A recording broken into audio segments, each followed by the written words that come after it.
one of the first things was the Ethnology Museum, and that is a current place, but it used to be a fortress from 1803, which I'm guessing, well, it was around the time that this book was written. And then there's the Kislavadis Theater and the Narzian Gallery, which is built over a mineral spring, and that is the Narzian water where they get them for the spas. And then the other sites are the Honey Waterfall and the Castle of Weil and Love and the Valley of Roses. Okay, and then one of the quotes that talk directly about Kislavadis, this is when Peckard first gets there, and because Vera told him to come for her. And so he says, "It is 3 days since I arrived in Kislavadis. The invigorating mountain air has brought the color back to her cheeks and given her strength. It is not for nothing that Narzian is called the source of heroes. The local inhabitants claim that the air in Kislavadis is conducive to love, and that all the love affairs that ever began at the foot of Mashuk have invariably reached their ending here. And indeed, everything here breathes of seclusion." And so that was in the part of his journal that was in Princess Mary, and it was the June 10th.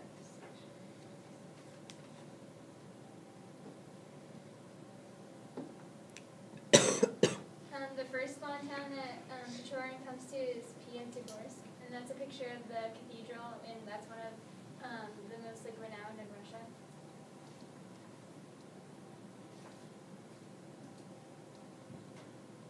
So it's a small town hidden in the northern Caucasus Mountains. It's famous for its Russian mineral water, and it's a water resort. It's also named the Five Mountains town, and that's because it's close to Mount Beshkal, which has 5 peaks. And there's over 40 mineral water springs, which contain different chemicals and different temperatures. It's also known as a city museum because there's over 100 monuments of history, culture, and architecture. And that's a picture of a mineral spring.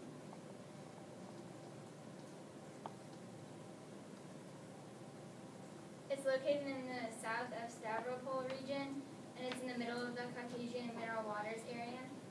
It's located on a small plateau, and it's 1,680 feet above sea level, and it's in the corner.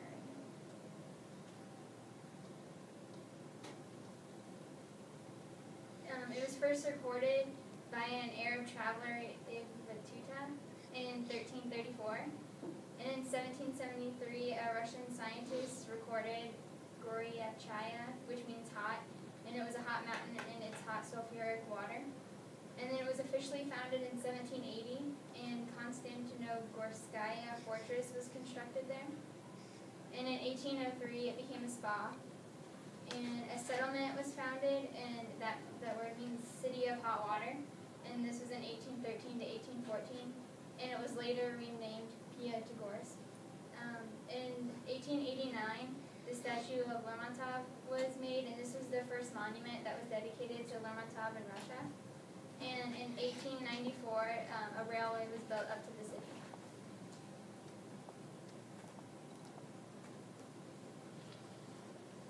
It developed on the basis of local curative springs, medical mud brought in from other places, and the mild climate.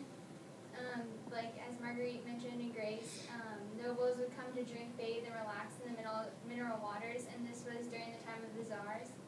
And the most noteworthy features are the cathedral, the monument to Lermontov, and the use of hydrotherapy, which is using water as a therapeutic treatment.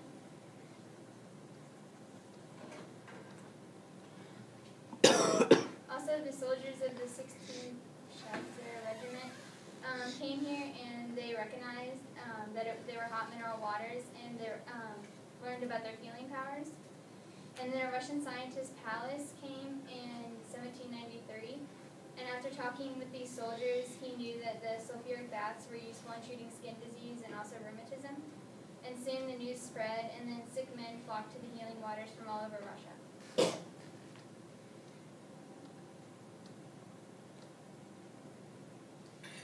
And it's interesting because Lermontov had a great influence on Piatigorsk. He visited Piatigorsk after Pushkin, which is ironic because Pushkin was one of his main inspirations. Also in Piatigorsk, the Lermontov house, and this is where he spent the last 2 years of his life, and that's a picture of it. And then next to it is the Lermontov Gallery, which is a construction of metal and glass. And they also have the Lermontov Museum, which was dedicated to him after he was shot in a duel in 1841.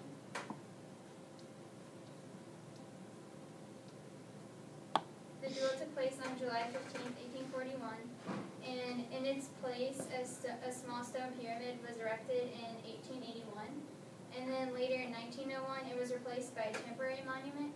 And today, the present monument was created by B.M. Meikshin in 1915, and it's a stone obelisk.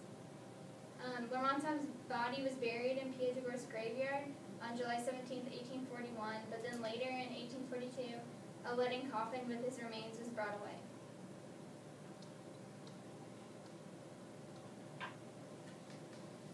That's a picture of it today. And today, visitors stay in resort centers that were built in the 1980s or earlier. Once they arrive, they submit to a round of medical visits and they get prescriptions. And they stay for 3 weeks, and during those 3 weeks, they live an organized life structured around meals and the mineral waters. And it's currently the largest city based on resident population.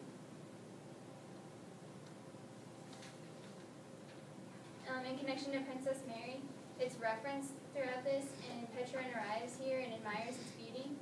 On page 70, he says, "I arrived in Piatigorsk yesterday and took lodgings in the outskirts high up at the foot of Mashuk."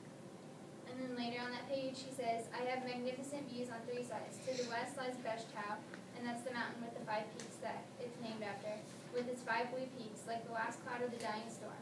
To the north, Mashuk towers like a shaggy Persian cat filling the whole horizon. To the east, the view is gayer. Below me, in a splash of color, lies the little town, all neat and new, with the babbling of medicinal springs and the clamor of multilingual Gaul." And here he makes reference to the medicinal springs, and so we see that they have medical use. And then he says, "I'm off to the Elizabeth Spring. I hear all the spa society gathers there in the morning." So like Grace talked about the elite, we see that they're like societies and that the elite go to this spring. So after learning that Lermontov lived in Piatigorsk for the last 2 years of his life, and he references it in his novel, do you think it seems more like an autobiography or not?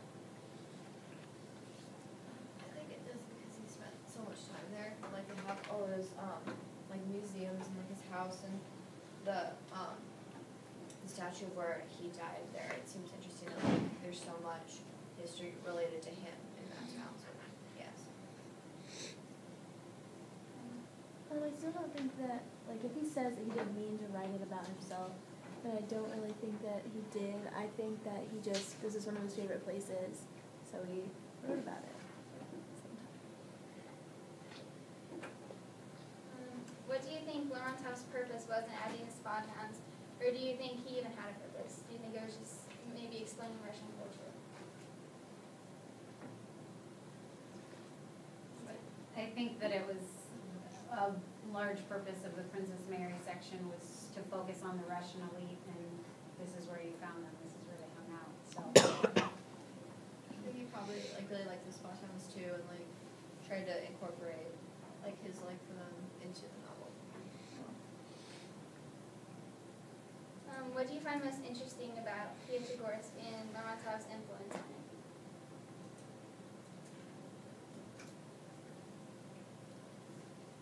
I know one of the things I found most interesting was like there's so, like he said, there's so many monuments and museums and galleries in his house. And so there's like, oh, he has a huge influence. He's seen as like a big deal. I think it's interesting how big it was. Did you say it's like the largest city or something? Yeah, based on population. So like in all of Russia, it is, or I think just out of the spa towns. oh,